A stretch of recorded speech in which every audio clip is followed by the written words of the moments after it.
Hello fellow adventurers, welcome to another episode of D6 where we roll the dice because you don't have to. And quite frankly I think that is what my catchphrase is going to be now. I know, we keep jumping on and off of it every single episode. I'll get there eventually, but hey ho, it works, I'm going with it.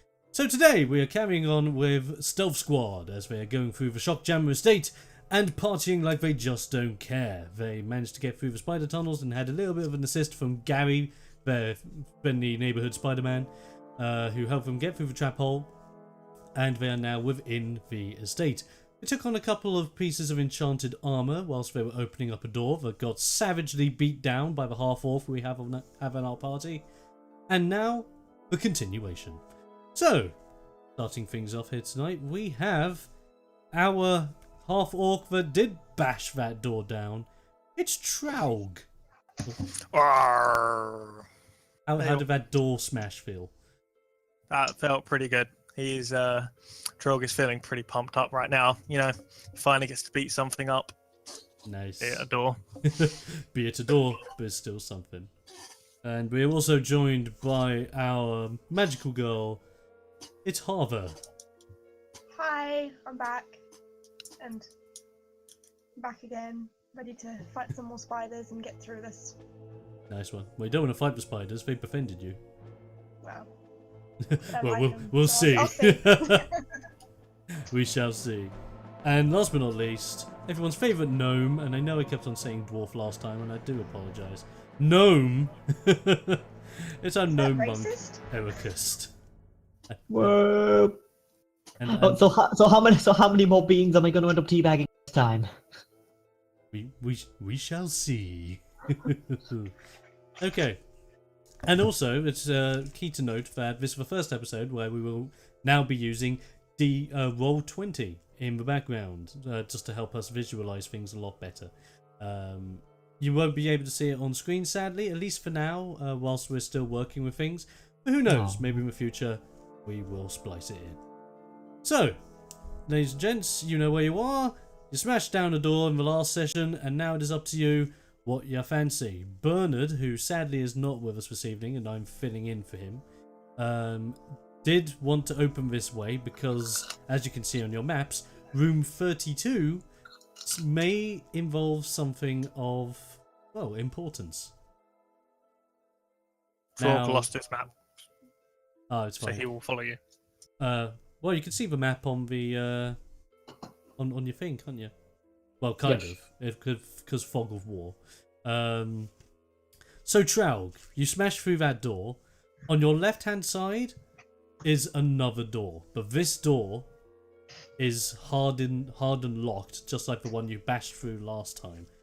So it is down to you guys to work out how to get through it. I say we smash it down. The only acceptable answer. Ah! I'll go with that. Okay, Is attack there the door. Is there anything down? Can I throw the gnome at right it? side, or can we No. throw it on the right side, or is there nothing there? You can have a look. You can have a look if you want. You can move. You can move up there, see if there's anything on the right-hand side. You see that there's not much on this end. It's just a dead end. It's got a lovely picture of Shockjammer hanging up, but that's about it. Ew. Hang on a minute. I'm also going to have a gander over there. And I want to check behind it. Ooh, check behind the I want to picture. check behind the big giant picture, yeah.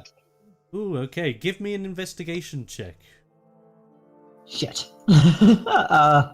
Right. What investigation go off again? Intelligence, wonderful. 1d20 minus 1. Hey! Thank you, d20. So proud of you. That was amazing. And that was a 2. So you look behind the painting, but effectively you can't seem to move the painting at all. You're so small that you're like I just can't reach up to it even when I'm jumping. You can't even reach up to it even while you're jumping. Can I try and help him? Yeah, you can indeed. Roll for investigation yourself. Okie dokie. Okay, so you've got a 10. You are able to assist Ericus in moving that painting, only just slightly, and Ericus looks up and finds absolutely nothing. It's just your standard painting. Better luck next time. I tried. Pat him on the head, you know. Can I attack the painting? The one that's now on the floor. The one that's on the floor. If you want to attack the flawed painting, you can. Sweet. Attack the painting. Roll me an attack on that. That was a 19 and all. You slash at that painting and cut it up, making a big mark across Shockjammer's ugly mug. An improvement, if I do say so myself. Now Bernard is now just going to move up next to you, because he feels as if he's a little bit too far behind, but he's taking his time, being a little bit secluded in the matter. Now, do you want to carry on with smashing down this door? Yes. Attack Frog has had the enough door. paintings. Wow. Oof. It's an 11. You slash at the door. As you slash at the door, you make a big mark on the door, but the door's not open just yet. Frog is sad. Hit it again. Do you guys want to help? I mean, I might as well just try to, but it will need quite the run up. You can vault off me. I can. I mean, I was just gonna shoulder barge it, but bolting and then kicking it midair works as well. Okay, do it. Tell you what, do an acrobatics check to see how the vault goes. Let's see if I can figure this out. Okay, so with that, you run up to the back of Traug, you jump off of him, you are now in midair. Roll for attacking the door. 20, strength modifier for this one. You hit that door. You smack that door right where that slash is. Now, roll me some damage on your kicks. That'll count as an unarmed strike. Unarmed. Ooh, I said enter. There we go. Effectively, you dive down, you kick that mark on the door, and as you kick that mark on the door just smashes wide open in two from the spot that it shouldn't naturally open from before. And effectively, with that done, if I work my magic, this room has been revealed to you. Ooh. Now you may enter the room if you so wish. Well, clearly, yeah. Yeah, I mean, you're already in it. This I'd be like just in the doorway there. I will follow. Okay, brilliant. Now you notice something when you come into this room. You notice that there are two things in front of you. The first thing that you see, which should be popping up for you about now, is what seems to be a strange device. A device that seems to be housing something that might be of great importance to Shockjammer. This thing of importance, which you should now be able to see, is an orb. An orb that has what seems to be a mix of iron and steel casing surrounding it. This orb has a silvery liquid inside of it. And quite frankly, there doesn't seem to be a lot of security around this place. It just seems to be this strange device that's giving off a lot of electricity, and this orb with this silvery liquid inside, hovering in front of you. Is there anything like around the room as well, other than this orb? Give me an investigation check. Let's find out. Let me see. Investigation. Oh. Wow. Oh. It's a critical nothing. Critical Wow. nothing. So, effectively, you look around the room and it's like, shiny orb is shiny. Can I try an investigation? Yes, you can. roll it. There you are. Oh, wow. Well, Oh, whoa. you Put me investigate the in. room so intricately, but you're able to decipher that this device that's holding the orb is some kind of experimental device. It seems to mix together that of iron and steel with magic to blend it both together to create new substances. In itself, you then look at the orb, and upon investigating the orb that a little bit closer, you're able to identify that the liquid inside of it is just that. A version of steel that has been liquidated but has been mixed together with magical properties. Can I try and take it, or is it like Is it like stuck inside like a glass? Oh no, it's like Box. how it's positioned. It's like as if there is a tray underneath it and it's hovering above the tray.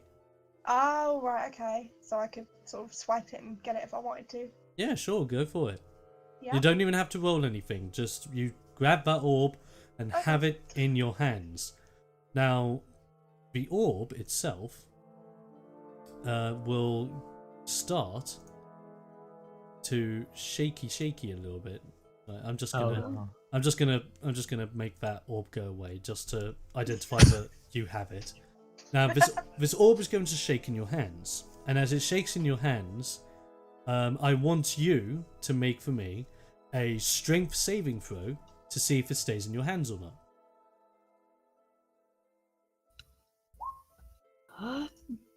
And you make a 13. Now it does stay inside of your hands. It shakes a little bit uncontrollably at times. It takes you off guard, but you do keep it within both hands, and you do manage to keep it under check. However, you notice that on the other end of your fingers, when you're looking at this, it seems to crack open a little bit, and the liquid just jets out in front of you. And what jets out in front of you, in Roll20, I will just use the orb as a guide for this. I just bring that back to us. And what happens is, the liquid manifests itself into a humanoid creature about your height. Oh dear. Which, for anybody, just for your reference, is 6'2". Yes. So, Oh boy. 6'2" still, actually. sorry. Oh boy. You notice that this humanoid creature is completely silver, seems to be reflective even. You can see a bit of yourself inside of it, as it's just standing there. It doesn't seem to have any eyes, but you do notice that it has distinct features on it. You can identify a face, a body, arms, hands, feet, you name it. It's definitely humanoid, but it's just standing there. It's a slime. More or less. I'm just gonna back away towards the door with everybody else, just Okie dokie. backing away so I can sort of be like, Now- oh, what have I done? Now, as you back away, Bernard gonna step forward towards this silvery creature and just speak to this creature, and I'll ask it. And what exactly are you? And then the creature snaps directly at Bernard and responds, if I just get this page right, in kind. Greetings. Thank you for claiming me. My name can be identified as 1724593-C. I am an alloy, ready to serve. What was that name again? My name, if you wish me to repeat, is 1724593-C. You may rename me if you wish. I'm gonna call you Susan. Yes. I have identified Susan as my new name. Thank you. You may now know me as Susan. Susan, are you like a slave or something, or do you just what do you do? I am identified as an alloy being, created by that of steel and magical properties. I am here to serve whoever controls me. And who controls you? That'd be you, probably. That is correct. I am in your serving. Would you like to come with us and tag along? If that is your command, I will do so. That's okay with everybody else. We Yep. just come with us. I just love how Erica's just like, yep. Take the slime. I'm completely okay with this. Before we head That off, will be fine. can I have a quick look at the machine? Or Control, have a quick look at the machine? Yeah, sure. Go up to the machine for me and roll a. Ooh, what should we roll? Let's go with an investigation check. Just see what you can find out about it. I think that's 0. 1 second. I have lost my mouse. Okay, I have found my mouse. This is not looking good for me already. Can't find a mouse. Don't know what I'm gonna find. Oh, okay. Whoa! That's a natural Okay. 20. Lovely. So you, after the orb's been removed and you've now claimed a Susan, you have a look at the machine a little bit closer. You see that the machine itself has a mixture of concoctions within it, and you notice that there are a few gems latched inside of the machine. Now, one of these in particular seems to be a little bit more loose than the others, and you might be able to pry it out. And specifically, it is coloured green. I would like to pry the green gem out. Okie dokie. Now, as you try to pry that out, roll me a wisdom saving throw. Oh no. Okay. Oh dear, that does not sound good. Is that an ability check or? That's just the saving throw, Yeah, wouldn't it? just a saving throw, yeah. Cool. Well, That is a 13. So, luckily, even though you felt something on the other side of this gem, you pry the gem out with your bare hands, and you're perfectly fine. It doesn't seem to have affected you in any way. Now, you have this green gem in your hand. I want you to roll me an Arcana check, see if you know anything about it.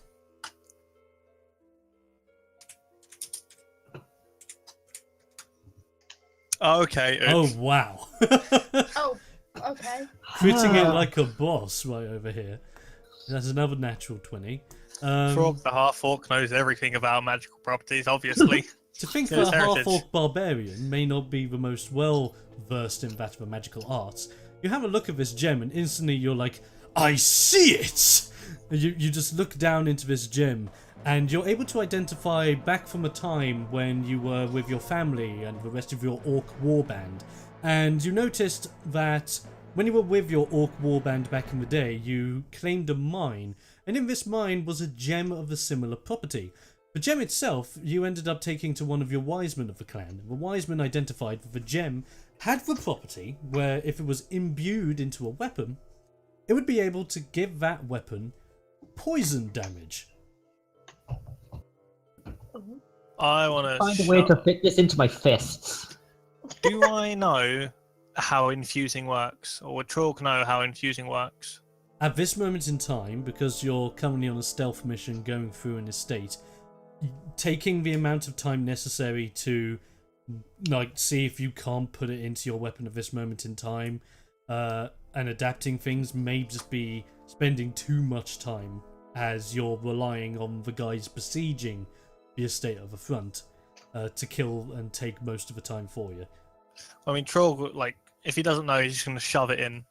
Otherwise, he'll just wait. Well, okay, if you're going to do that, roll me an intelligence check, just straight up. Is that ability? So that's I have just disadvantage on ability checks. so that's just a d20 roll plus the modifier of your intelligence. Okay. Oh, okay. Well, Well, you take the. So I'm guessing this is with your axe. yeah, the great axe.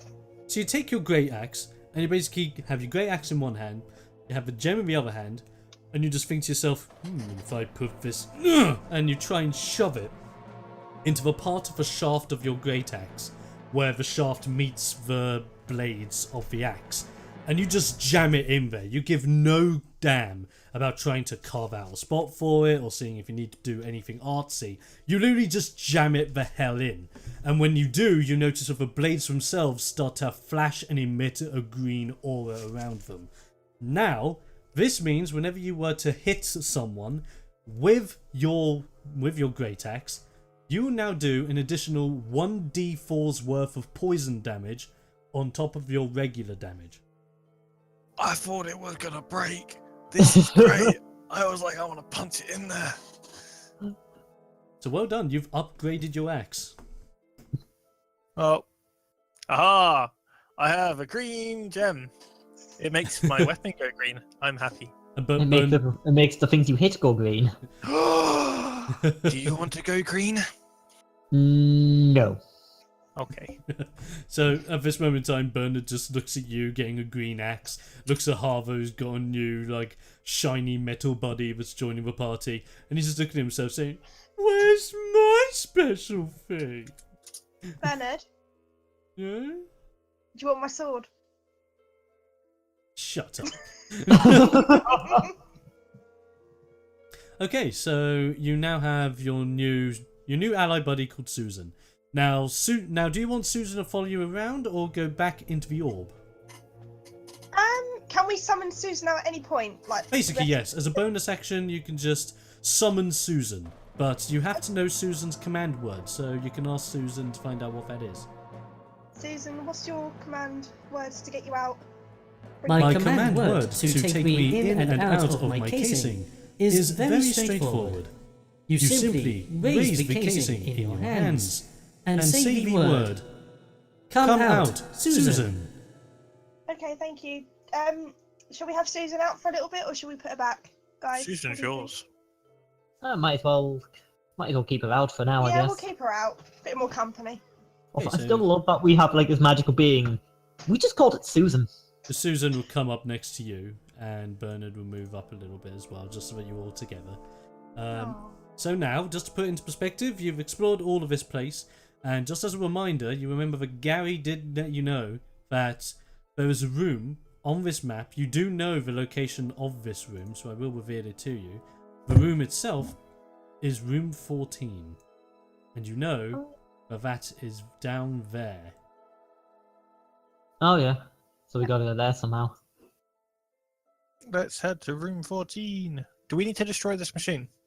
No, you just seem the machine is just as it is. It was just made to house Susan's casing and house those gems that were powering it, and that seems to be it. Okay, so the gem, like, it's not creating still stuff. Drog is not clever. He got lucky. No, the machine doesn't seem to be creating anything else to replace Susan. It just seems to be there as a housing device, if anything. That's fine then. Onward, my fellow companions. I will follow you because I will get lost. Shall we go back out of room 15 and then see where the corridor takes us? Yes. Right, let's do that. Sounds then. like a good idea. Okay, so you guys can go over to here. I'll move Bernard to where he is as a perspective. Susan will join you guys as well, obviously. And now you're down here, more will be revealed. As you can see over here, and you can see down here. And these are very, very well lit hallways. And now what you can also see is you can see part of this hallway down here as well. Alright, I want to move up to the corner here. Okay, so Like, moving just to the corner there, yep. Yep, corner nearby, and I want to like see what's down the corridor itself. Okay, so you look down the corridor, and when you look down this corridor, you can identify a couple of things. The first thing that you notice is that on the floor, this seems to be a really nice rug. There's a really nice rug on the floor. It just seems to go with the rest of the scenery. And on top of that, you also notice on the walls nearby the rug, there are two swords on the walls. So I would assume we probably might not want to step on that rug. Well, do you want to roll an investigation check and see if you can't depict whether yes. it's... Okay, go for it. Okay. 16. Double digits. You have a look at the rug very closely, and it just seems to be an everyday average rug. However, You look at one of the corners of the rug, and it seems to be like one of those Egyptian cotton rugs that has like one of those little buddy bits at the end of it, kind of like the rug out of Aladdin, the magic carpet. And you just see a twitch randomly come from it. It twitched. Oh, oh. It moved. Oh dear, it's a magic. Oh no. I can show you the world.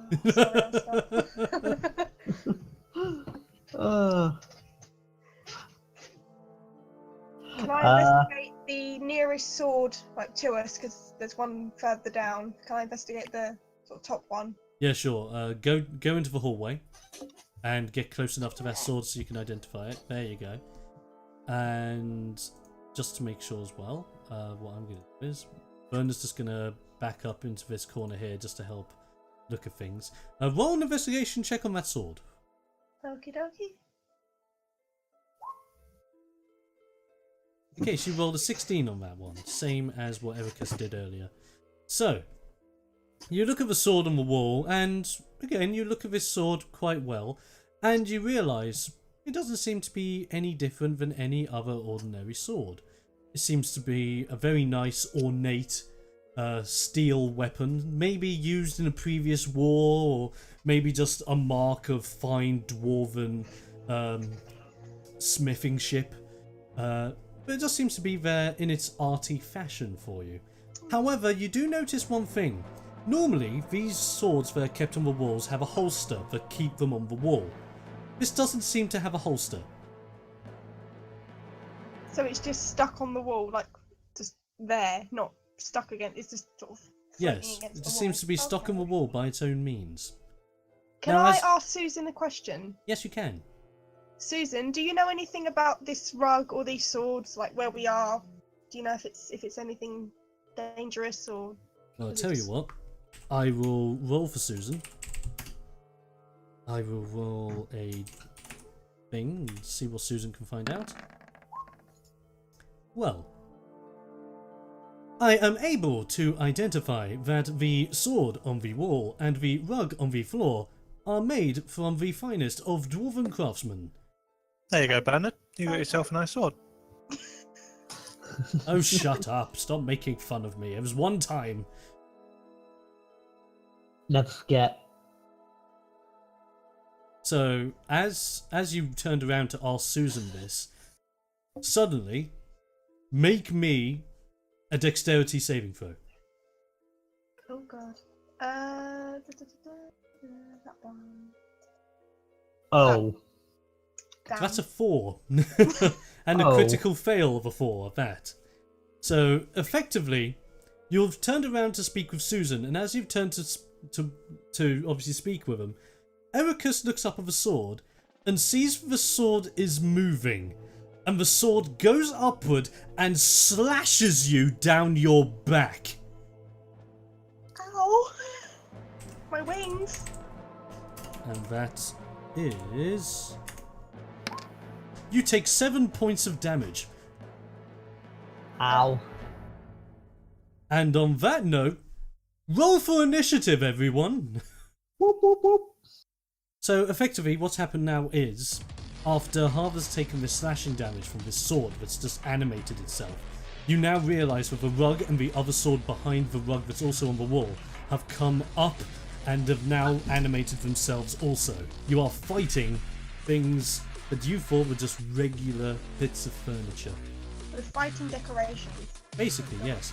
Susan, explain. But the first one to make an action isn't any of you. Not even the swords, not even the rug. Susan is going first. Yes. And Susan looks towards Harver and just goes, There is a threat in front of all of us. Would you like me to activate emergency defense procedures? Yes, go for it, Susan. Emergency defense procedures activating. And as Susan activates the defense procedures, you see Susan turn into a gigantic black bear. Still silver, but now having all the aspects of a bear. As the bear goes up to the sword and tries to attack it. This may be the greatest thing we've ever discovered, and ever will discover. This is better than Gary. I'm slightly scared about a black bear in a small corridor. Oh. Susan rolled a 3. I got a 6 overall. So Susan, who has now turned into a silvery bear, goes up to the sword and tries to swing at it with the bear claws. Only the sword is able to easily maneuver out of the way of Susan's attacks. But Susan is now in bear form and is ready for war and can take commands on the fly, so if anyone wants to give Susan commands during their turns, you can do that as a bonus action if you so wish. Okay, so that was Susan's turn, and we are now going on to Traug. Arrgh. I wanna well, Try's gonna see these swords and the rug start to move. You're like, what? Well, I've seen weird stuff, but kind of takes the cake, or takes the L in this case. He's gonna try and grapple with the rug. Oh, grapple the rug, so as if you're like wrestling it. Yeah. Okay, roll me. Not the cleverest. Okay, roll me a strength check, so that's a d20 plus your strength modifier. I think he has proficiency with strength as well. Would that make it plus? Oh no, wait. Yeah, alright.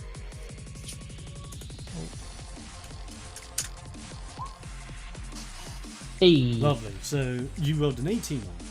Effectively, you go up to the rug and you grab it on its sides and you're just latched onto it to the extent where the rug itself just seems to react in some kind of strange pain. It's very weird. You've never seen a rug be in pain before. It's very weird. Now, what would you like to do now that the rug has been grappled? I would like to try and roll it up. Oh, I like it. Right, to roll up the rug, I want you to roll me a survival check and see if you're able to roll this rug up.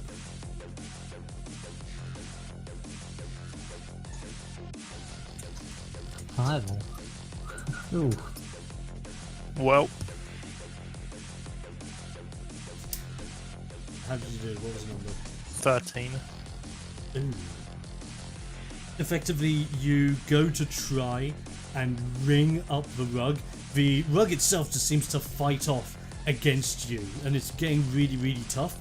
But luckily, you are able to roll it up, and now you effectively have it under your arm, rolled up as it's still trying to squirm. This is coming back with me. Awesome stuff. Okay. It is that is the end of your turn. Unless you wanted to move at all. You know what? He's had his fun with the rug. Okay. He's too happy at it now. Alright, no worries. Okay, on that note, it is Harvard's turn. Well, I've taken quite a bit of damage already, so I'm gonna sort of do my little dance, go into fighting form. Yep. Sort of clinging hold of my wing where it's been slashed. It's sort of bleeding and Ouch. hurt a little bit. I'm gonna take out my longsword in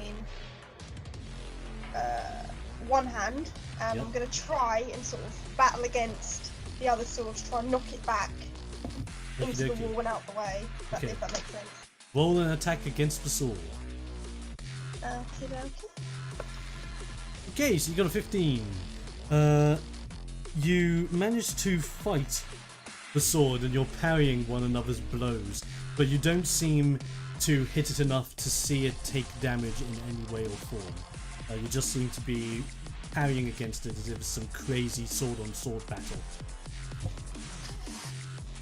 And with that done, do you want to move at all, or are you satisfied with where you are? Bit of a tight spot. Can I get Susan to try and grab the sword with her silver bare hands and try and hold it back? Yes, Susan will look at you as you utter that command, and Susan just goes, I will initiate this command immediately. So when Susan's next turn comes in, Susan will attempt to grab the sword and keep it at bay.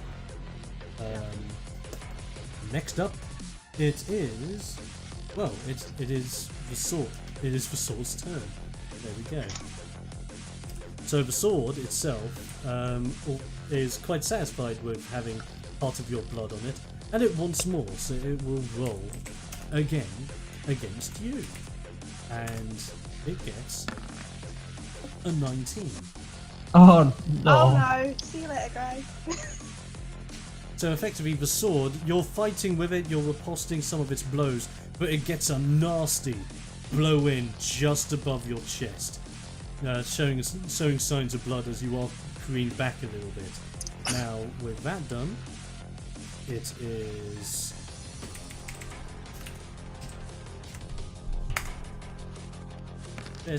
You take 1 point of damage though, so it's only a flesh wound. Oh, that's alright then.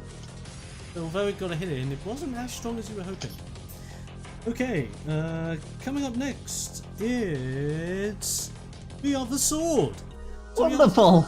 So the other sword is a little bit back a little bit, but it seems to be intimidated by the silver bear, to the point where it's going to try and stab itself into the bear's back. Let's see how that goes.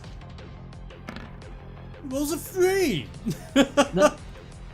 So the sword goes to try and stab itself into the bear's back, but Susan's smarter than your average bear, looks back behind itself and just steps out of the way as the sword now just pops in front of Susan and is now standing basically in the exact same place where the other sword is.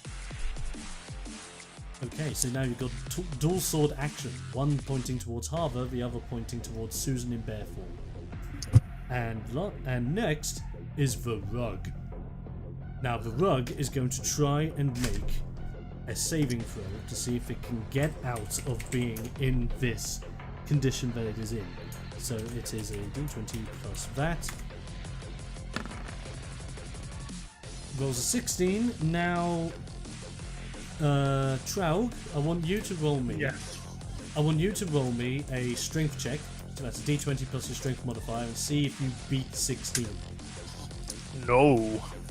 The rug bursts out of your arms, unravels itself, and you can see that it's angry and it starts to spin around you to now grapple you. And see what it can do to you that way. Well, luckily, it's not very good. I'm guessing your AC is higher than 10. Yes. Well, there you go. It tries its best to wrap around you and try to get a good grip, but because you're a hefty orc that knows exactly what it's like to be grappled by other opponents, weak opponents might I add, you just burst out of it, and the rug is now just looking at you as if it's in some kind of feared state.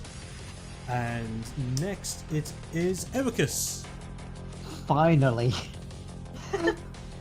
Susan, do these things have any form of weakness? I will activate my scanning procedures.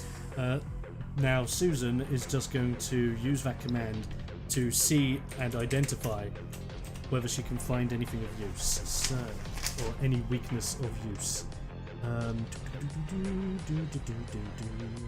I am able to identify that the rug seems to be controlling both swords. If the rug is defeated, the swords will surely lose their power. That's convenient. Alright, well, everything I use is blunt, so they're probably not going to be as effective on a rug as cutting it would be. Well, luckily, because you gave Susan that command, Susan looks at you as if you're worrying, you're looking at your stick thinking, how the heck am I going to hurt this thing? And Susan looks at you and just goes, due to its qualities, the rug can easily be damaged by any form of damage, including bludgeoning from your quarterstaff. Oh boy! I think it's time for another round of golf! Oh no. Okay, so you, effectively at this moment in time, the rug is just, it's kind of on top of Traug, but it's in between you and Traug at this point, as it's just floating there. And Gotta go for a golf swing on this one. you go for the golf swing with your quarterstaff. Two-handed as well. Two-handed golf swing. Roll it. You should duck, Trog. You might get hit in the face. 20 plus 2 to strength for 18. You swing that rug upwards, and as you swing that rug up, you effectively hit the rug in what would be the equivalent of the rug's nuts. And you see the rug react in such a way where its two top thrifty bits that it has seems to just go down and hold onto its lower quarters as if it's just been smacked in the balls. Roll me damage. Alright, damage. This is the two-hander, so should be that. Should be more than that because that's yeah, it should be more. So yeah. 3 on that one. No, roll it again because that's not the damage. I'll just roll again. 1d8 plus strength modifier. Oh, that. Whoa, that's more like it. That's more like it. 9 points of damage. Okay, so. Okay. Right. You smack that son of a bug. Yes. Right. So it's now like kind of hunched over at this point, right? Yes, it is. Alright. So at this point, I want to take my the extra attack I get. Yep. To do another two-handed strike with the staff, Right. but just swing it straight down from above my head. Okay, great. Like, and hit it in where... And where its was... head would be. Yes. Okay, roll it. At this moment in time, Trow's just looking at this rug being whacked in the nuts, just going, what kind of magic is this? 6. Ooh, so although you were successful on that, you know what? Because it's holding the nuts, I'll give you advantage on this. Roll another. Yes! 1d20 plus 2. That's still bad, but it's an 11. So you try your best. You even give a little bit of a jump as you just grab your quarterstaff and try to swing it onto the head. You only just miss it by a slight margin though, as it is still hunched over. Right, so that was the extra attack, but I still get to do an arm strike as well. Yes. As a bonus action. I still need to roll to hit for this, don't I? Yes. Right. 1d20 plus 2. 16! You roll that thing and you effectively... You think to yourself, okay, my quarterstaff's not going to do it, I'll do this. You use your quarterstaff... You use your quarterstaff basically as a high jump pole. As you go up, jump off of it, and you just punch that rug in the back. Roll me damage for the punch. Come up. 4. It's 4 points of damage. Very nice. Brilliant, brilliant, brilliant. Right. And that's your turn, unless you want to move anywhere at all. I'm going to move to the other side of Drog, ideally away from the swords. Okay. Thanks. You and Susan's got this, you're fine. Me and Susan are just there, like, dancing with the swords, you know? Yep. Like dancing with the stars, but better. Okay.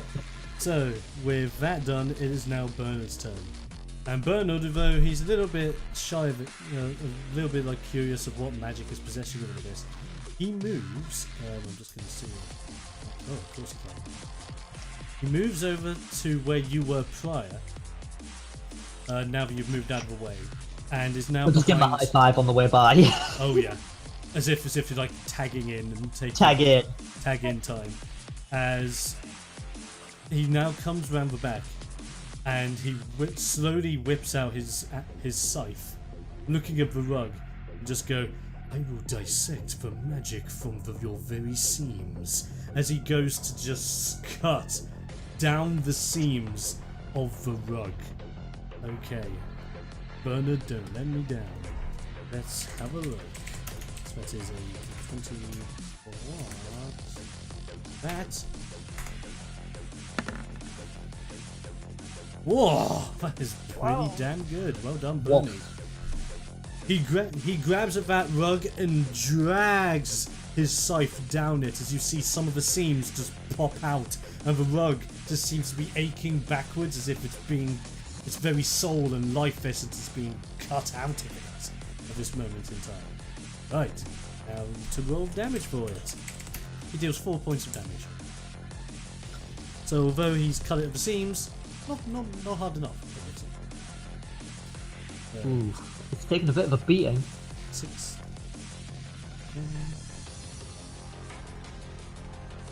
Okay, and with that done, it is Susan, ready to strike again.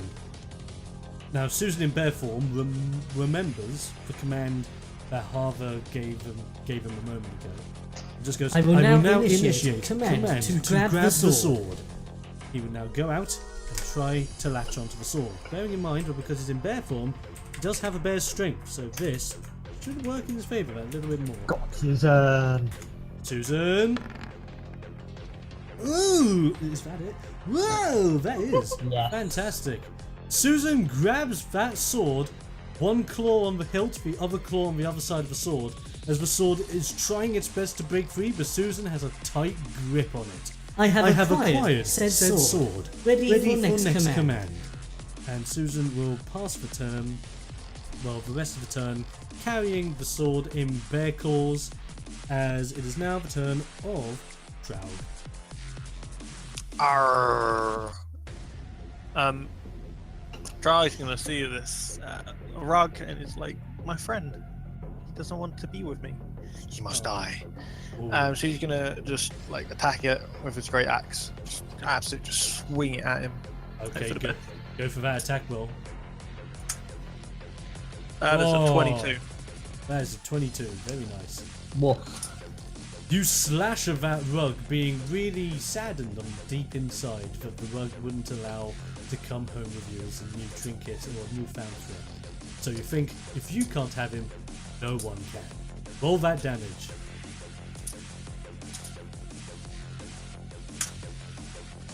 Oh! I did that wrong. Okay. That was bad one. Oh yeah, you had this. Oh yeah. Try it again. I wasted my natural 20. That's a 14 damage. Okay, no problem. So you still deal quite a considerable amount of damage to it, so that's pretty damn good. Okay, we'll just 4, and then 2 points of that was poison damage. I don't know if it okay, was. yeah, Rug. no worries. Now, the trick is, yeah, it is immune to being poisoned, so it doesn't take additional poison damage on top. That'd only be 12 damage It then. doesn't become poison. Well, it does get the poison damage. It just doesn't roll a saving throw. It just to doesn't see get if the it status gets effect. poisoned. Oh, that's cool then. But effectively, with this rug getting a lot of damage to it, you see this rug slowly seep to the floor as it's now twitching onto the floor, barely holding on to what energy is left. You also look at the swords, and the sword that is in Susan's hand that was struggling a bit is only seeming to struggle in spasms, while the other sword seems to be slowly lowering and struggling to stay at the height that it is. Harva, your turn. Because Susan's got the other sword, I'm going to take mine, bring it straight at the rug that's on the ground and sort of stab straight through its head, straight down. Whoa. Roll And just be the like, roll that Yeah. attack. I love the idea. Let's go. right. Yes. Oh, Oh, amazing! 24. That was. So you take your sword, you ram it into what would be the head of the rug as the rug spasms upward as if it's just been given the final blow. Roll the damage. Oh, very good. Oh. yay. You stab that rug so hard that when that rug reacts and spazzes upward, you notice that the two swords themselves also seem to spasm as if they seem to share the same life energy.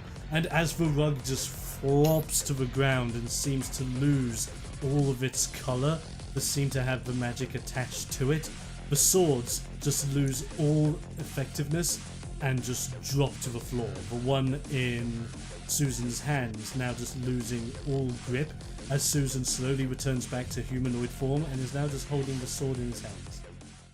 Well done, guys. Woo. Looks like we need to get a better interior decorator. Ah. How much do you think the swords are worth? Can we sell them? I mean, they look pretty Why ornate. sell them? Use them. Can we give the sword to Susan to keep if she wants to stay in humanoid form? It's like an extra weapon. Or does she Susan, not need one? Susan will look at your directive and look at the sword and just go, Although this sword is effective at combat, I am not needing of this device. I am fully capable of being able to satisfy my own defensive needs. As a Why not free give sword, it- then if anybody wants one. I mean, What? they're a bit useless to me. Why not give them to Bernard? Oh yeah, give them more yeah! swords. You like swords? Bernard! If that's okay with everyone, I guess I can take them. Even if I Go sell on, them on Bernard. later. It's going to be a good idea. Yee. How much is the rug worth? AKA, do you think it'll be sold? We can sell it. Okay, what I Guys. want you to do, Trav, because you brought that up, roll me a history check to see if you can identify the pricing history of a rug this ornate. Let me just get my thingamabob up. Is history right? Yep. Okay. Holy fudge. 17. Okay, so you remember that a member of your orc raiding party from back in the day found a magical rug and ended up selling it on to a travelling merchant. And the travelling merchant, because it was a magical, rare, ornate rug, would have actually sold it on for around 100 gold. But that was requiring that it was undamaged and that it still had its magical properties. Because this is now a very dead rug, effectively, this thing wouldn't be even worth 5 gold in its current state. Oh. I say we leave it here. Put it Or we back can where wear it it. was. It looks like we haven't done anything. Ah, good And call. for you missing guys in sword, the but that audience, doesn't matter. there's the cat. Ooh. Can we wear it as a cloak? What, Oh, the if you- carpet? If you want Yeah, to I can brandish it as a coat, oh, by all means. No, I have a cloak. It'll be my ornate cloak. Oh, go for it. Sweet. So Hey, it you, worked for me. so you whip up some of the twine that was on it and wrap it around you, making sure that the twine goes around your neck, as you have effectively created yourself a makeshift ornate cloak. Trog is very happy at this. He has finally done something. Okay, so the swords Bernard will take. Bernard will be very happy that he now has a couple of swords of his own. He looks towards Harver and just says, "At some point I'll show you how to really use one of these swords." Oh. Is that a challenge? That does sound like a challenge. Yeah. We'll see, we'll see. Okie dokie, with that done, it is now time to see what is going to happen. Next do. So you're all done here. You can keep heading towards the dreaded room 14. Right. I want to move up to the next corner to have a peek around it. Okie dokie, you have a peeky peek, and it reveals seems to be another corner. Oh, wonderful. Just what I Is there anything between this corner and the next corner? Well, there doesn't seem to be at all. There just seems to be a regular corner. There seems to be, obviously, these are well-lit rooms, well-lit corridors of that. And there's some brandished torches on the walls, some nice paintings across the way, but nothing of notable standy-outiness. Yeah, I just want to move up to the next corner then. See what's down this next bit of corridor. Okay, what about the rest of you guys? I will stick with him. Yep. Like I'm glue. gonna come up behind him and just not scare him, but just stand there. Feel like, Menacingly. yeah, Okay, it's looming over Susan you. just comes up behind you, Bernard behind Susan, just to make sure you're all up there. And Yeah, there just seems to be nothing down this mini hallway that seems to be ahead of you. Can I go to the next corner and sort of beat him round there? You can. Just move over there for me. And when you move over there, it reveals this. You see a corridor with another rug laying down there. Oh But- no. But what I want you to do is, I want you to roll me an investigation check. Yep. Okay. I'm just gonna catch up on this one. Oh, very good. That is a non-natural 20, but a 20 nonetheless. Effectively, with that investigation, you are able to identify that there is another corner down this corridor. And on this corner, you see 2 ornate pieces of armor. Not again. And at the end of the corridor, because you've been able to investigate it and identify it, you find a mysterious hidden door. Can we call Susan over at this point? It's got an S on it, so it might be for Susan. So Susan comes on over. And Susan, Bernard's our in the boss- suit. Susan, will those armors move if we go down here? Would you like for me to identify if there is any magical essence coming from down this way? Yes, please. Okay, so Susan will do just that. Just get Susan's bit. Lovely.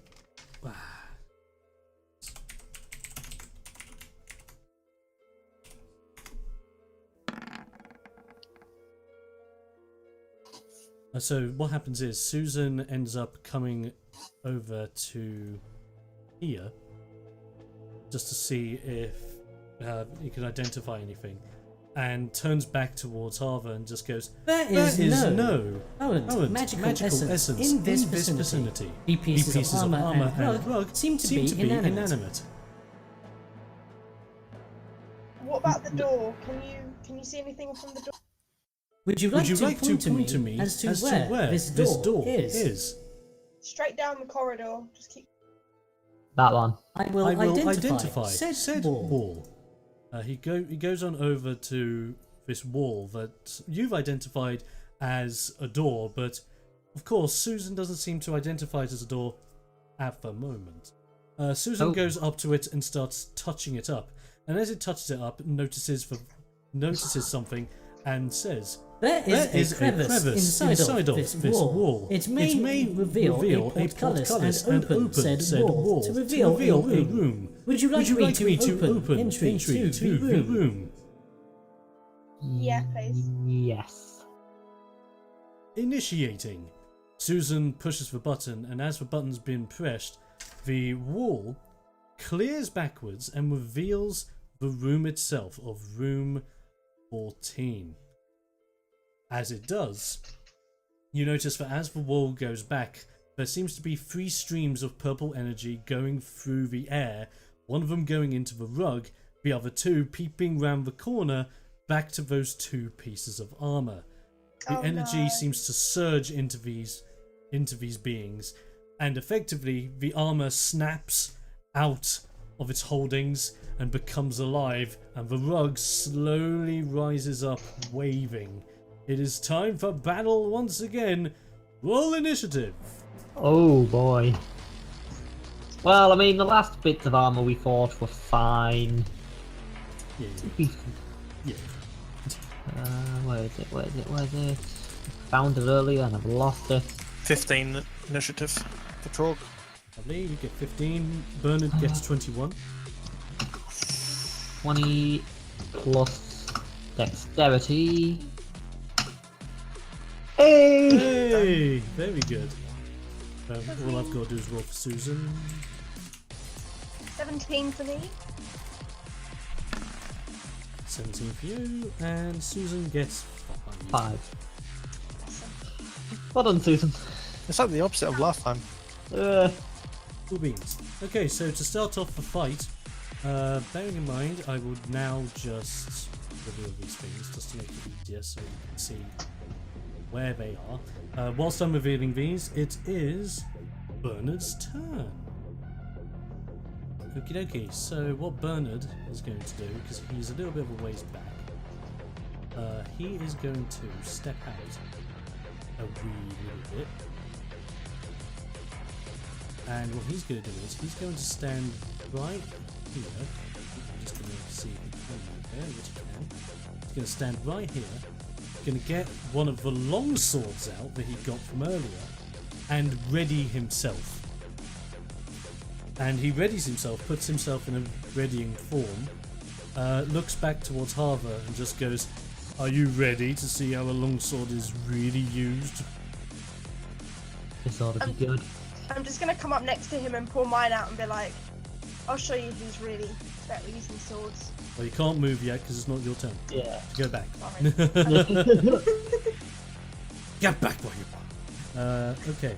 So he's just going to go there, ready his action for next time. So this means that if an enemy gets close to him, he'll be able to do reaction and try to hit them. They are.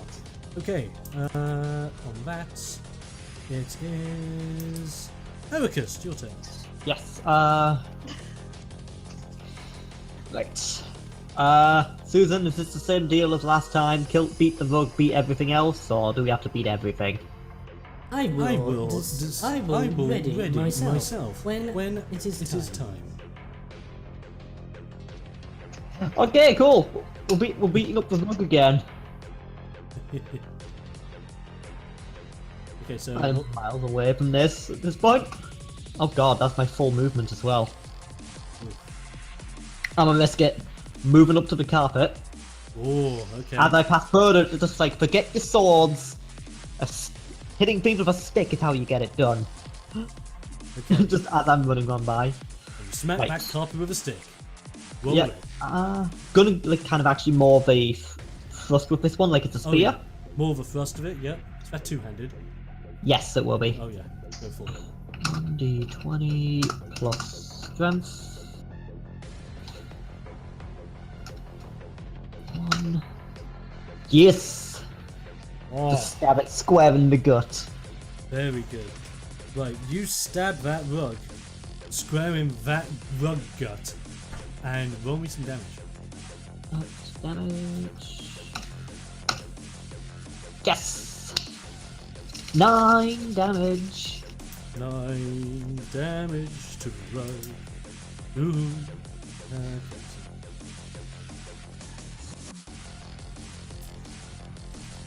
You smack that rug, and that rug reacts as if it's just been whacked in that belly of it.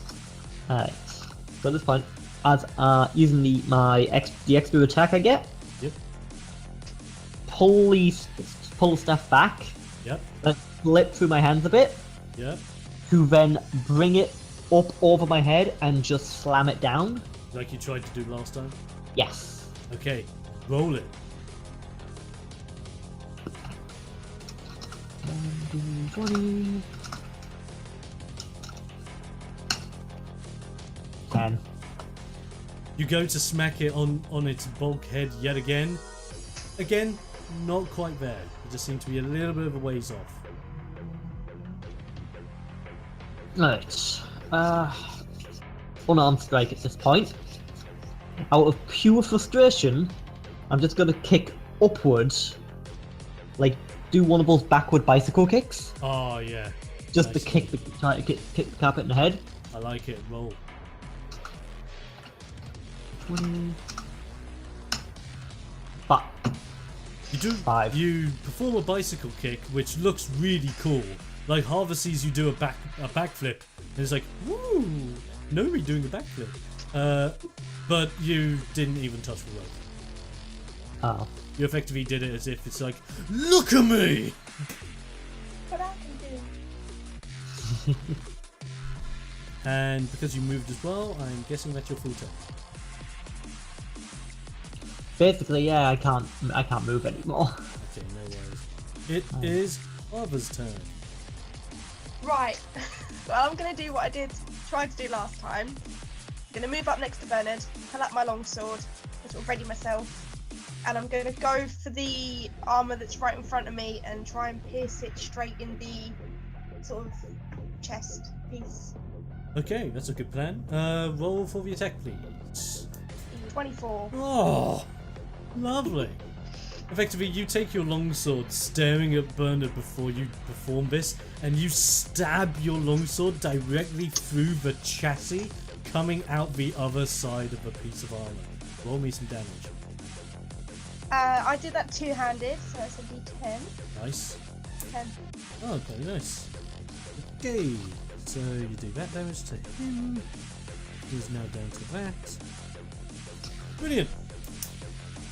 You have stabbed this piece of armor in the chest, and it's reacted as if a human would, just smacking itself forward, lavishing over you a little bit as Bernard's watching on, just going, lucky. Okay, it is now the turn of Trog. Let's see if you've already moved on. Oh yeah, I was gonna go check how far that would be. Yeah, I would like to move up to the armor, if that's possible.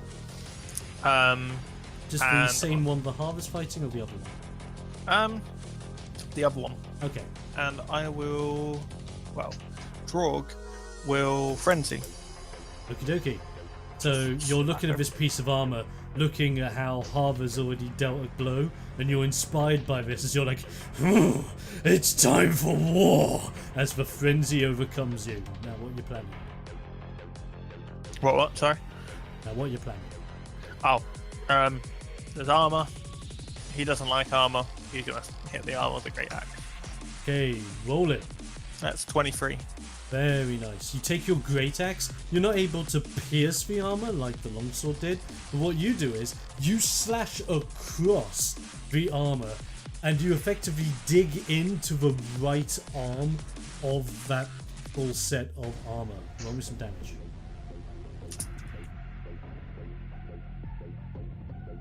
Oh, almost did the D12 thing again. 4 + 6. I believe. Yeah. That's 21 damage. Oh, my Nice. God, that's amazing. Fantastic. Okay, so not from that one. It was also with his. He's going to do a frenzy as well, which means he gets another action, bonus action attack. Okay, that's absolutely fine. You've slashed into that armor. Effectively, that armor has lost its left arm as you've completely slashed it off. Go for your next drug. Go for your second attack. What do I lose from bonus attacks? Bonus action. I don't think you lose anything. Unless it says that you lose something, you don't lose anything at all. Sorry, I was just worried in case it was bonus action. In that case, that's 23. Again, somehow. You're so inspired that you've taken off the left arm. You hope to repeat the process and take off the other arm. Roll the damage. That's 19. Oh! Not just do you slash in to that piece of armor's other arm, but as you've slashed into the other piece's other arm, you have slashed into the chassis, slashed clean completely through it, as bits of this piece of armor flies into the other one that's still reeling forward after Harvard's pierced it. Bernard behind you is now just looking at your two success, and just throws the longsword to the ground in a huff and just goes, "Oh, come on!" Could be worse. And so that was amazing. Well done, Trey. That's your whole turn because you've frenzied, done your attacks and whatnot. It is now the turn of Susan. And of course, Ericus commanded Susan, and Susan, before doing anything, will look at Ericus, who requested assistance, and would like to say, What would you prefer I transform into to assist with your current dilemma? What are my options? As you saw earlier, I can transform into a bear. I can also transform into the shape of an ape, crocodile, a gigantic white orb, or a being known as a delver. A delver? I'm intrigued. Let's go with the delver. Okay. Initiating Delver protocol. And effectively what Stephen turns into. Sorry, Susan. Susan transforms into what seems to be a gigantic mole-like figure with two big seething scythes worth of hands and a big nose with a couple of hairs coming out of it, a bubble on the end of it, as it's now gone into mole form, which is kitted out to be good at digging, of all things. Now, the trick of this is that now Susan is in this form, will look at you in this form and just go, what will be my designated target? This stupid carpet. Carpet analyzed. Destruction engaged. Now Susan will begin to head towards that very rug, being behind it. Heads up behind the rug, and with its two big, like mole-like scythes, does like an X-scissor attack on the back of the rug. Now it's going to roll for that damage. It is with guaranteed hit. No. Oh no, sorry. I'm just rolling for the hit. Sorry. If only it was a guaranteed. I was gonna say. What was a 7? So it goes for the X-scissor, and sadly the X-scissor is avoided by the rug as the rug just lowers up, rises up, the back portion, meaning that the Delver can't quite get to it. However, being a Delver, Susan gets a second attack. So, let's see what happens when, because the rug has raised itself up, Susan in mole form will now try to go for a mole-like uppercut. Yes. Inspired by Ericus, the monk that lays in front of him. It's a 5. Susan tries going up for the uppercut as the rug just rises that little bit further just above where Susan is able to hit.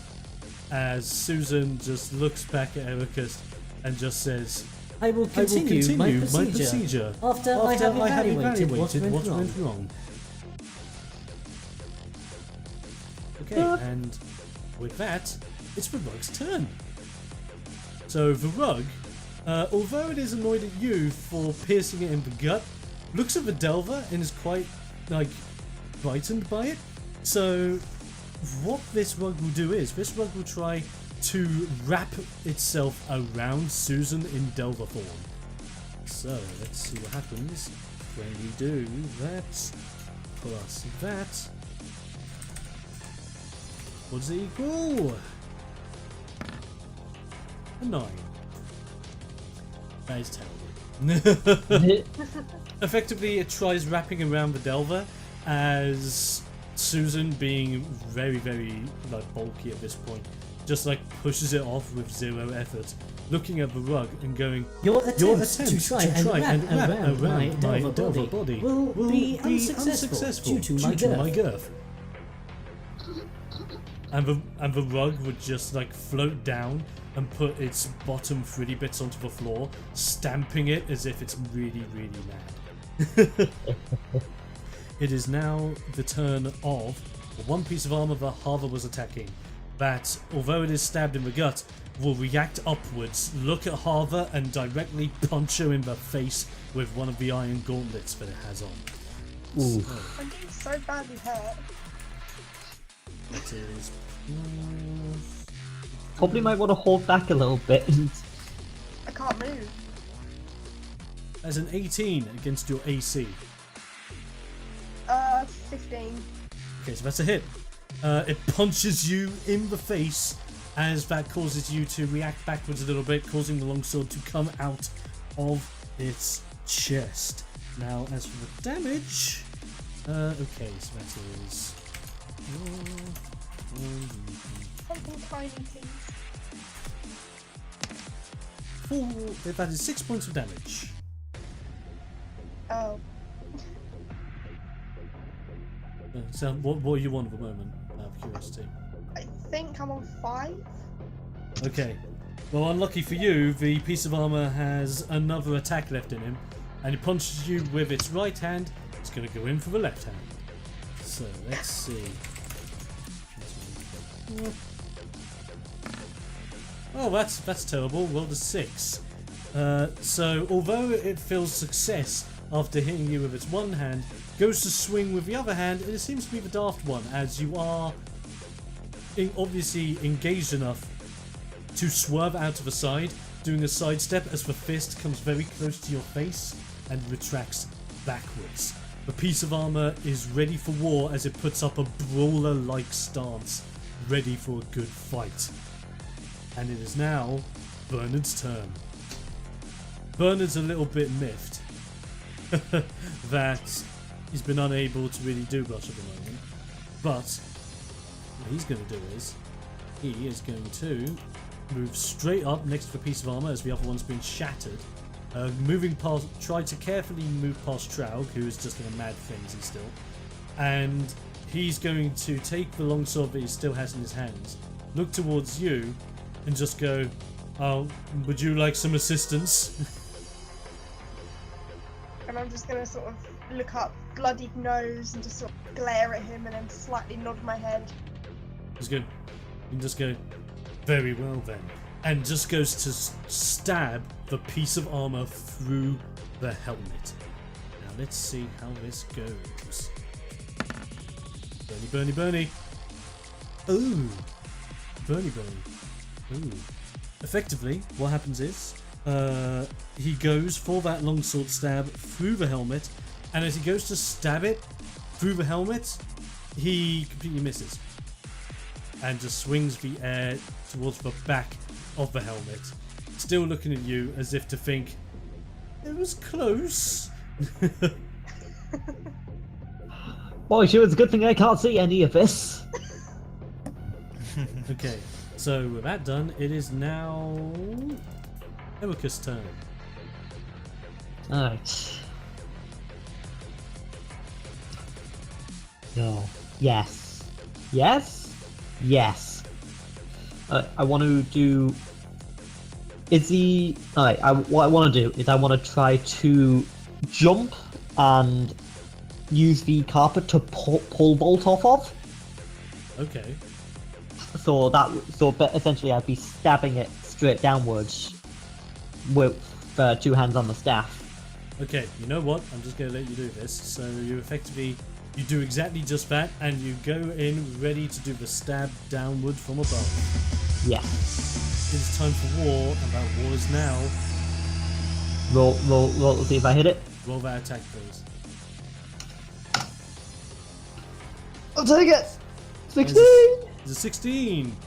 You downward strike that carpet as it is now pinned to the ground with that blow. Roll me some damage.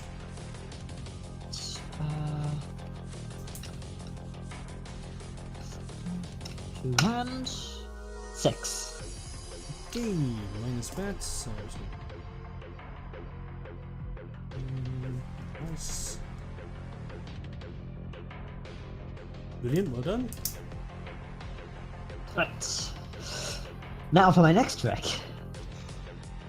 I want to use the force from that strike to push myself back up into the air. Okay. And then slam it down in an overhead strike. Okay, brilliant. Roll it.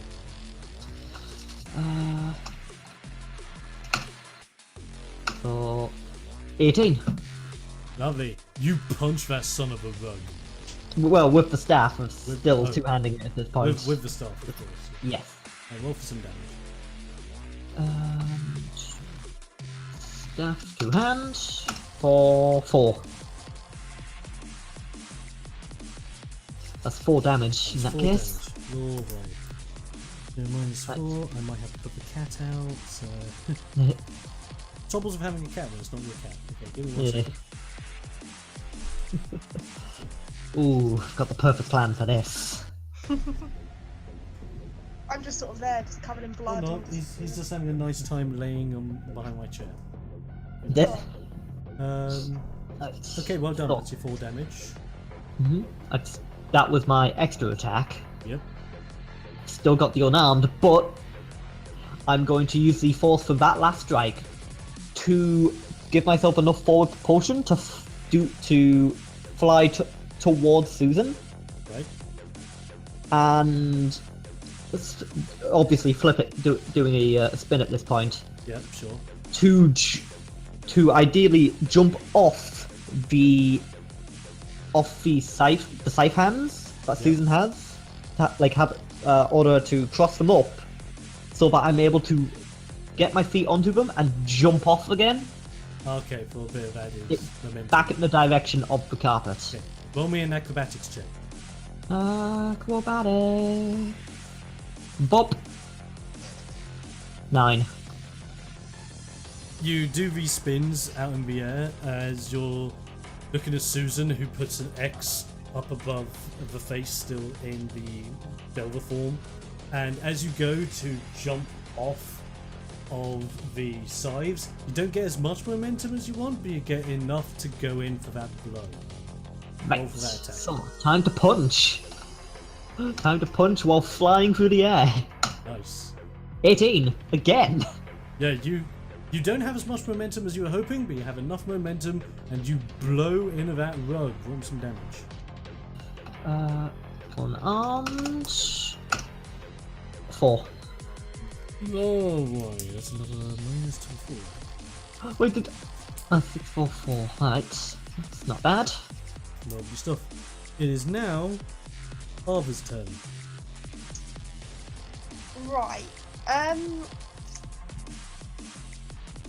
obviously we've only got one armor left. Can I swing my sword up and sort of go from its side, like its hip, all the way up across its chest to try and sort of slice it open and almost slice it in half?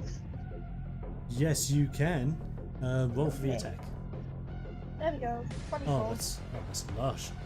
Right, you do an upward swing across the armor, hoping to break it once and for all, if not to do a quite considerable amount of damage to it. Roll me some damage.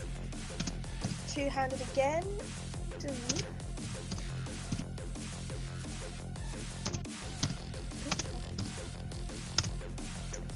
Oh. Better than nothing. Yep. There's 3 points of damage. And you effectively make a scar on the front part of the chassis with a slice mark going upwards. And it's opened up a little bit, and you can see some of the purple energy within the inside of the chassis. But this armor is far from done, and you're still ready for a fight.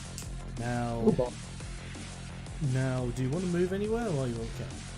I'm going to step back, because if I get hit once more, I'm probably going to die. So I'm going to come and move sort of back to the way we came, to like the corner. Okay, yep. So like there. Yep, so you sort do of out that. of the way of any blows or anything. Yeah, that's great. So what's going to happen now is it is Traug's turn. Arrgh. Right, Mr. Angry Man. Traug is going to continue his vicious attack of the Great Axe. And just swipe at the standing armor with it. Okie dokie, roll for that attack. That is an 18. Lovely. You strike at that armor, you strike at it exactly where Bernard was hoping to in the first place, right across the helmet. Damage point. That is a 14 for damage. Sheesh. Okay, so okay. Lovely. Good hit. Anything else? Yes, it depends if the armor's still standing. Otherwise, I'll do another attack. The armor is still standing. Seems to be very battered and bruised. You basically scalped the helmet. And this piece of armor seems to be losing a little bit of energy in its arms, but it's just about still keeping its brawler stance up. I did another attack, and I got a natural 1. Oh, nice. So you're in such a mad frenzy that you go to swipe at him again, but you do such a big swipe backwards that your great axe gets stuck into this part of the wall. Ah. Now, He'll be very upset. now you can try using a bonus action to get the axe out of the wall, but that's all you'll be able to do for the rest of your turn. Yeah, he's gonna try and rip it out. Okay, that's a strength check, please. That is a 14. I don't know why that just went in my head for the Coronation Street, I guess. You take that axe, you pry it back out of that wall as you are mad as hell for not being able to hit him, and you just punch of that wall, creating a big divot in it because you're that pissed. Wall's evil. Okay, it is now the turn of Susan. And Susan, still looking at the rug, analyses the situation and just says, I will now initiate procedures to finally eradicate enemy. As in Delver form, brings up the scythes and digs them down into the rug as it's now on the floor. So I'm going to do that plus that. Whoops, forgot if I put that first. Whammy. Ooh, it's just not enough. It goes onto the floor, but it goes onto the floor on both sides of the rug instead of on the actual rug itself. Susan brings arms back up, reanalyzes the situation, and goes back down again, hoping to this time get the hit in proper. So, come on, Susan. No. That's an 8. Susan claws in the air just above the rug and looks up towards you, Abacus, and just goes, There seems to be a problem with my attack systems at this moment in time. I apologise for any misconceptions about my powers. Don't worry about it. I seem to be missing half the time anyway. You, Susan just looks at you and just says, I will register that as comical. Fair enough. Susan's sort of like a skinny Baymax in a way. In a way. Okay, so it is now Ruggo's turn. And you know what? The Rug's very pissed at you, Ericus. It doesn't love the fact that you've been slapping it about. Giving it bad rug trampoline. treatment. Basically, yes. And will try and wrap itself around you. I'm being smothered by a carpet. What's your AC? My AC 13. Okay, the rug wraps around you Oh no. to a point where it is now squeezing you. I'm being smothered to death by a carpet. And you are now grappled. Oh boy. Okay, that is the rug's whole turn. It is now that piece of armor's turn. And that piece of armor just doesn't even see armor anymore. Doesn't have the need to go after. But does see a nasty orc in front of him. And because he's a bit miffed but his helmet's been cut off, he's going to try and take a blow at this guy. Let's have a look what happens. That's a miss with the right hand punch. So, right hand punch just swings at the swings at the orc, and the orc is just simply able to step out of the way. He's in a frenzy. He knows what a fight's all about. He's ready for war. This armor's got nothing. The left punch comes in, and again just swings and misses as the orc just steps out of the way a second time. This armor retracts back to its brawler pose, but you do notice down where the shin plates are, there seems to be a little bit of a quaking in the shins. Okay, it is Bernard's turn, and Bernard is finally hoping that he can do some stuff. And now that he realises that in this tiny little bit, he doesn't think the Harvard can see him anymore, so he's just going to say, I'll just say I use my longsword later, and brings out his scythe and goes for the attack on the armour instead of using the longsword. So let me see, roll d20 plus. Yep. And he hits that armour successfully, causing that armor to careen backwards against the wall that little bit more. And goes for the damage, which is that plus that.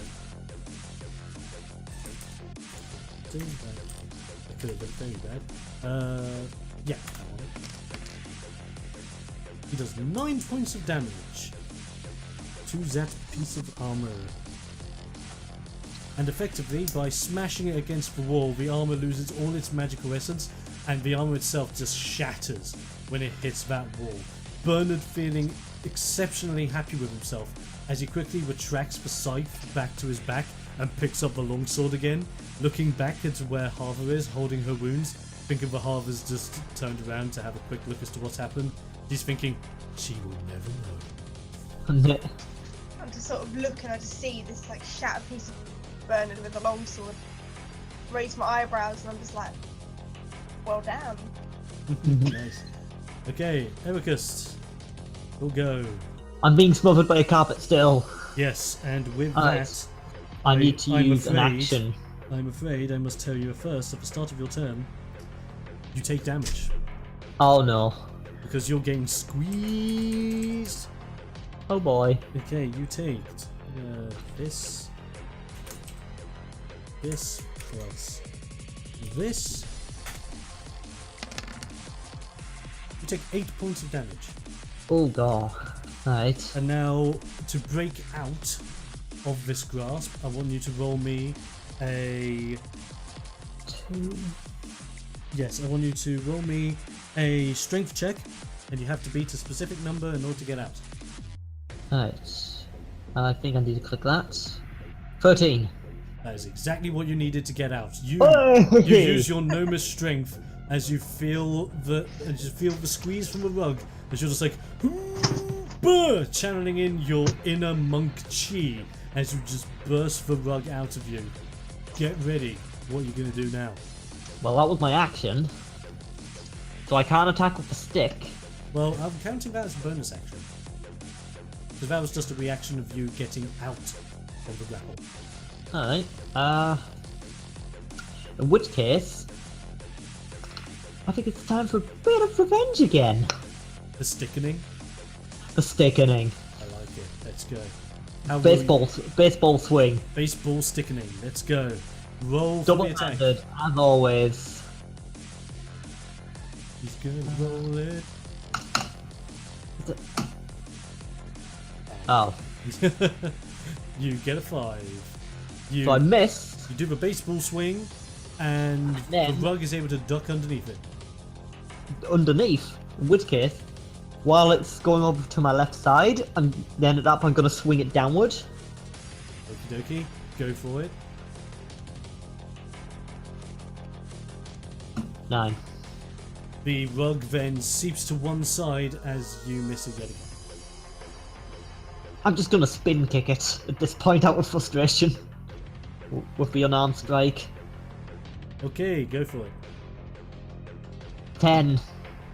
And then you go for the spin kick, and the spin kick also misses as the rug just bends backwards as if the kick was just to kick air instead of the rug. You better hope someone else gets hold of you first, because I'm ripping you to shreds once you're dead. And then you just see the rug like bend forward a little bit, taking its fruity bits as if to go in front of your face. I'm kill it. It is now the turn of Harva. I'm gonna sort of make my way down towards Ericus and just sort of stand behind him and then be like, do you need any help? So I'm sort of basically useless at this point. If I get hit once, I'm probably gonna die. Do you have any magic? I'm a little bit sort of battered and bruised at the moment. I could sort of maybe hold the rug while you take a go at it, but So like no form of like long range attack, really, because that would work. sorry? If you've got like some form of actual like full on long range attack, then that would work. I could try hitting it with my sword again and see if I could knock it down and keep it down. You can Last try. time. Oh, but then again, if you hold it, Susan can also jump in as well, and it'll make it Right. easier for her. So yeah, holding it in place might be the better idea. Okay, so I'm going to move sort of next to you, like the top corners of the rug and sort of hold it there. Okie dokie. Roll an attack as if you're stabbing it with your sword. 10. Okay, you swing your sword downward as if you are going to do like a piercing blow, trying to keep it down. And the rug sees this coming and steps out of the way as you are trying to bring it down. But because you're weakened by this, you just miss it out on time, and you go down on one knee, feeling the pain that you have been feeling from earlier on. 12 for this.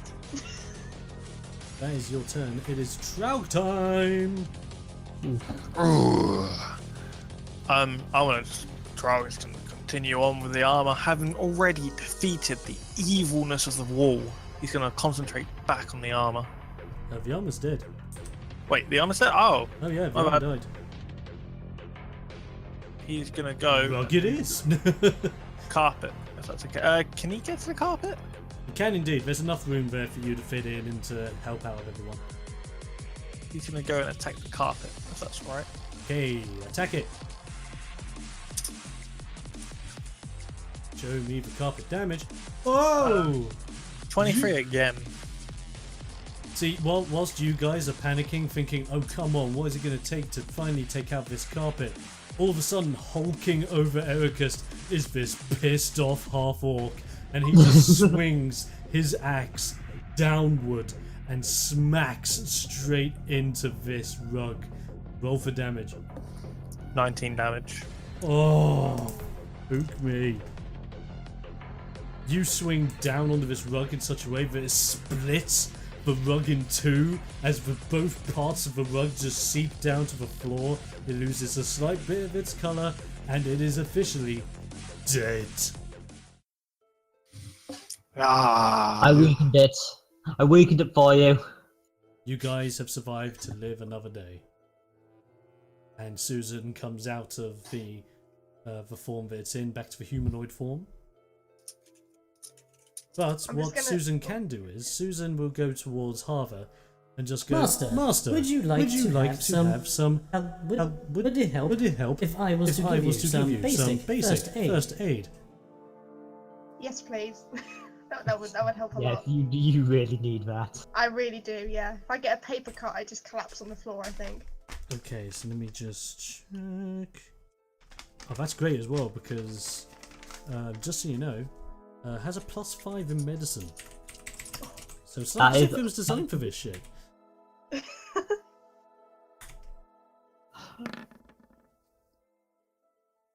There's a 14. What was your AC again? I was 15. Okie dokie. It goes in order to enact a full-on first aid procedure, but the procedure isn't as powerful or effective because it can't seem to get through your armor. But the bits that aren't necessarily armored, it is able to heal up that a little bit. Roll me a d6 and add your constitution modifier on top. 4. You get 4, you regain 4 hit points. Better than nothing. And as you regain those hit points, Susan and everyone now coming with you. Could I get in on some of that healing as well?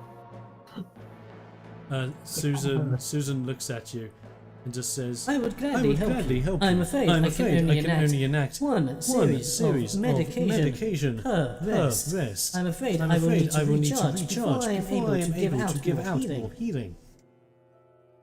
Alright, I can keep going for a little bit.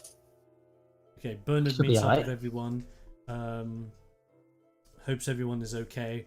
You have defeated pieces of armor, defeated floating swords, even a couple of rugs. As the secret door is opened in front of you and you can see inside the dreaded room 14 of the Shockjammer estate what lies within that room, and will you finally be at the very doorstep of Shockjammer himself? There is only one way to find out, and that is to tune in next time to the next episode of D6. We're going to be leaving this on a bit of a cliffhanger here because I wasn't expecting this to go on for as long as it has, but it's been amazing. And you guys have enjoyed some Susan fun times. It is great. So, thank you guys very much for watching. You can of course support the series as you normally can by sharing the video out there, liking it, and also letting us know what you like about the series so far in the comments section below. On top of that, you can follow me via the social media links in the description so that you can keep up to stuff as to what's happening with the world of D6 and when we are going to be doing our next sessions and when the next episodes are being done, etc, etc, etc. In the meantime, if you're even considering joining D6, let me know, because we're always looking for more people to join in at some point in the way. Even if it's for a one-off, and even if you just appear for one episode, you may just be able to. But ladies and gentlemen, thank you very much for tuning in. That is all we have time for. That is goodbye from my fellow adventurers. Bye. Bye. Bit of a delay, but I like it. And that is goodbye from your humble dungeon master, me. Until next time, guys, keep one of those D6s. We'll be seeing you next time. See ya!